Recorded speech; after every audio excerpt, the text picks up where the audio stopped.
So as you all know, there was the Virginia shooting that took place a couple of days ago, and I never really like to talk about these types of tragedies, be it terror attacks, murders, murder investigations, stabbings, anything of that nature, because I don't really feel as though I can offer insight or commentary that's unique. I mean, I feel the same way about these incidents as everyone else. It's egregious, it's disgusting, and it makes me sick to my stomach as a humanist thinking about how people are willing to inflict so much suffering on other human beings who they should be empathetic towards. So I hate talking about these kinds of things. I mean, the Manchester attack, for example, that was heartbreaking to me specifically because I have nieces the same age as the girls who were targeted, who listened to Ariana Grande, and when it comes to the white nationalist terror attack in Portland, I feel so offended and just angry that this incident occurred in my city, and this just hit a little bit too close to home. So I hate talking about these kinds of events, you know, and I have nothing unique to offer. It's disgusting, it's deplorable. But I wanted to talk about the Virginia shooting because this is really frustrating to me. So political opportunists on the left and the right took the time to basically implicate Bernie Sanders and his supporters and blame us, saying that it's our rhetoric that caused this to occur because the individual who carried out the shooting was a Bernie Sanders volunteer. Now, before we go any further, let me just say that I unequivocally condemn this attack and any and all forms of violence in no uncertain terms, and Bernie Sanders also quickly came out to denounce this attack, and I wish Steve Scalise and anyone else that was involved and harmed in this shooting a speedy recovery, not just with the physical harm that was inflicted, but the psychological damage that they're going to have to live with for the rest of their lives. And I'm not just saying this now because it's convenient. I've consistently taken the position that is against violence. So for example, last year I spoke out against violence against Trump supporters. Nobody ever has the right to do violence against another human being, ever. I don't care what they said to you. Get over it. People can say mean things, they can say what they want, but you never, ever have the right to do violence. You can protest, First Amendment rights. You can be there all day and protest. You can scream as loud as you want, but the minute you actually use violence, you lose. And when it comes to violence against progressives protesting at Trump rallies, I've spoken out against that as well. Now, I don't agree with them going and disrupting Trump's rallies and doing violence, but they do have a right to protest. It's called the First Amendment. You have your First Amendment right to assemble, but they also have their First Amendment right to do a counter-protest to a Trump rally. You don't have the right to assault them. And when Donald Trump suggested that champions of the Second Amendment might be able to do something about Hillary Clinton, suggesting that, you know, assassination might be an option if she won, I spoke out against that as well. If she gets to pick her judges, nothing you can do, folks. Although the Second Amendment people, maybe there is, I don't know.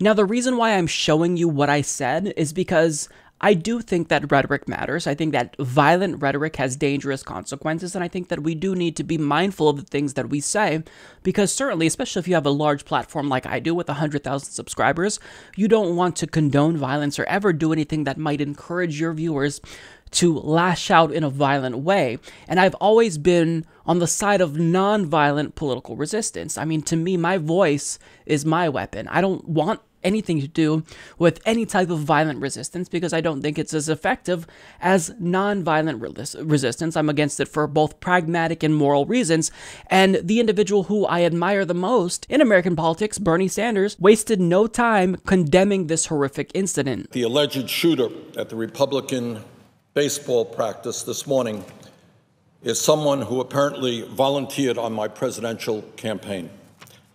I am sickened by this despicable act, and let me be as clear as I can be.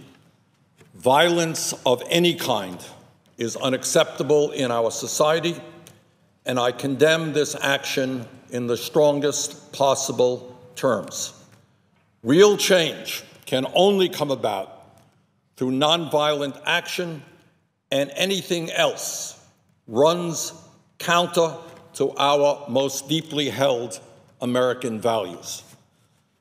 I know I speak for the entire country in saying that my hopes and prayers are that Representative Scalise, congressional staff, and the Capitol police officers who were wounded make a quick and full recovery. I also want to thank the Capitol Police for their heroic actions to prevent further harm. Thank you, Madam President.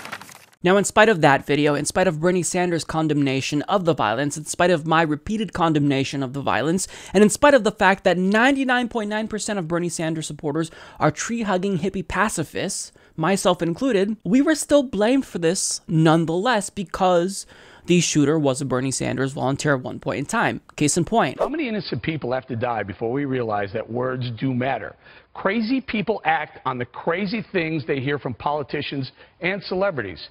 Think before you utter those blind, hateful words next time, liberals, because there are crazy people out there taking your metaphors literally. So to me, I find it ironic that Fox News is suddenly so concerned with divisive and violent rhetoric, considering the fact that they continuously try to demonize all Muslims as terrorists.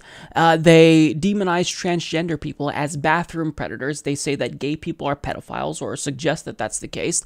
So they take certain groups that are already disadvantaged socially and economically, more so than the rest of the population, and they go to extra lengths to demonize those people. But now all of a sudden that a Republican was targeted and Republicans were targeted, they're concerned with divisive rhetoric. So my question is, where were you when there's all these right-wing terror attacks? Fox News and Republicans, they're silent on that, or they take more time to speak out, but if it's someone on the left that resorts to violence, they have something to say almost immediately. But the problem is that it's not just right-wingers, it's not just Fox News who are trying to use this opportunity to demonize Bernie Sanders and his supporters, because people on the so-called left are doing it as well. MSNBC's Joyanne Reid also wasted no time implicating Bernie Sanders by retweeting a tweet that states, "Too soon to mention Bernie owes his entire political career to the NRA, particularly his support of assault rifles, his Republican opponent decried." And then Joyanne Reid goes on to state, "I hope we have the maturity as a country to confront facts like this at the same time we're thinking of the victims and keeping level heads." Yes, because you know Bernie, he's just this gigantic gun nut who owes his entire career to the NRA, who gave him a D- rating. So, I mean, think of the implication here. She's saying that because Bernie Sanders is allegedly a gun nut who owes his career to the NRA, he's somehow culpable in this violence. He somehow encouraged this form of violence, even though Bernie Sanders throughout his career has consistently spoken out in favor of non-violent forms of resistance. I mean, he literally led civil rights sit-ins to desegregate the University of Chicago. No mention of violence, no use of guns there. It was all peaceful protests, non-violent protests, but yet Bernie Sanders, because these individuals have an agenda and they want to lie and they want to demonize Bernie Sanders and vilify his supporters, well, they're going to claim that he's a gun nut who owes his career to the NRA. It's just a joke. But I mean, that's not all. So the New York Times published an article titled "Attack Test Movement Sanders Founded," where the author argues the most ardent supporters of Senator Bernie Sanders have long been outspoken about their anger toward Republicans and in some cases toward Democrats. Their idol, the senator from Vermont, has called President Trump a demagogue and said recently that he was perhaps the worst and most dangerous president in the history of our country. Now, in Mr. Sanders' world, his fans have something concrete to grapple with. James T. Hodgkinson, a former volunteer for Mr. Sanders' presidential campaign, is suspected of opening fire on Republican lawmakers practicing baseball in Alexandria, Virginia. That shooting on Wednesday, which wounded 4 people, may prove to be an unexpected test for a movement born out of Mr. Sanders' left-wing populist politics, and a moment for liberals to figure out how to balance anger at Mr. Trump with inciting violence. But long before the shooting on Wednesday, some of Mr. Sanders' supporters had earned a belligerent reputation for their criticism of Hillary Clinton, the Democratic Party, and others who they believed disagreed with their ideas. Sanders fans, sometimes referred to derogatorily as Bernie Bros or Bernie Bots, at times harassed reporters covering Mr. Sanders and flooded social media with angry posts directed at the corporate media, a term often used by the senator. So think about what they're implying here. They're implying that because we're angry, because we are channeling our anger to the political establishment because we rightfully point out the fact that Donald Trump has harmful policies that will lead to more people dying, that we're somehow inciting violence by stating these facts. Unbelievable. I hate to break it to them, but Trump is a fascistic demagogue, and the policies that Republicans push literally lead to people dying. What do you think happens when we send troops to war? People die. What do you think happens when we strip health insurance away from millions of Americans? People will die. If those facts don't anger you, then you're not paying attention. So what we do is we direct our anger towards ways of organizing that will actually impact the country in a positive way. So last week, here's how I instructed my viewers to respond when we learned that Senate Republicans were trying to push their harmful repeal of the Affordable Care Act through the Senate. Here's what I said. And what you can do now is make a difference by calling your senator and letting him or her know that this cannot stand. If they vote for this bill, you will vote against them, because that is something. I mean, throwing people off of their health insurance, we shouldn't have to be fighting for things like this.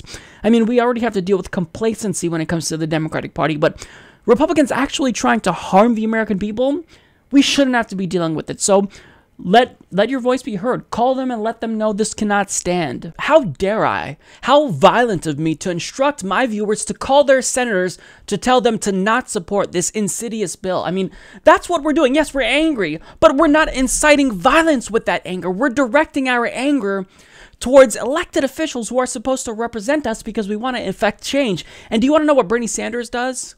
He directs people to channel their anger into running for Congress.